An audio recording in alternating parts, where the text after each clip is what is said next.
At a family meeting, Mom said, "Your sister just bought an expensive apartment. You can't do it." So I smiled and replied, "I did it 2 years ago, none of you ever asked." They demanded a housewarming party, and I answered, Part 1.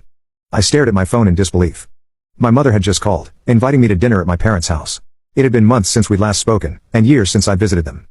I'm Donna, 32 years old, and the black sheep of my family, or at least, that's what they think. Growing up, I was always second best.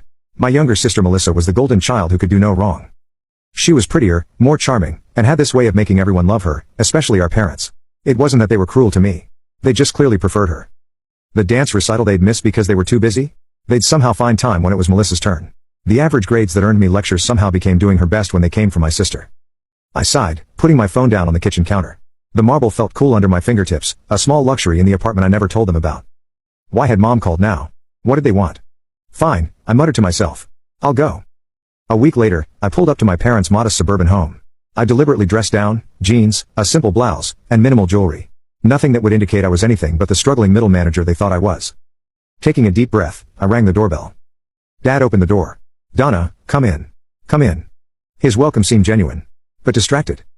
As soon as I stepped into the living room, I saw why. Melissa was holding court on the couch, Mom and Dad's attention fully focused on her as she gestured wildly, telling some story about her workplace drama. She paused mid-sentence when she saw me, her perfect smile never faltering. "Oh, the prodigal daughter returns," she said, her voice dripping with false sweetness. Mom jumped up. "Donna, honey. We're so glad you could make it." She hugged me briefly, then immediately returned to her spot beside Melissa.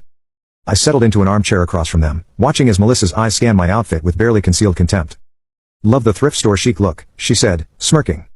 "Thanks," I replied simply. Not all of us need designer labels to feel good about ourselves. Dad cleared his throat. "So, Donna, your mother's made a lovely dinner. Should be ready in about 20 minutes. We made awkward small talk until Mom announced dinner was ready. As we gathered around the dining table, the same one from my childhood, Dad poured wine for everyone. Melissa immediately launched into stories about her job at a marketing firm. "They practically begged me to take on the Johnson account," she was saying. "Said I was the only one who could handle it." "That's wonderful, sweetie," Mom beamed, reaching over to pat her hand. Dad turned to me suddenly. "And what about you, Donna? Still at that same company? What was it? Assistant manager?" I took a sip of wine before answering.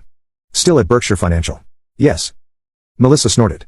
"God, Don, you've been there what, 8 years now? Most people would have moved up by your age. I mean, I've been promoted 3 times in 4 years." I could feel my jaw clenching. If they only knew. That I'd been Berkshire's financial director for the past 3 years. That my annual bonus alone was more than Melissa's yearly salary. That I'd been featured in Business Weekly's 40 Under 40 last year. But they didn't know, because they'd never asked. Never cared enough to keep up with my life. Instead of correcting her, I simply smiled. "Not everyone has your drive, Mel." "Or her talent," Mom added,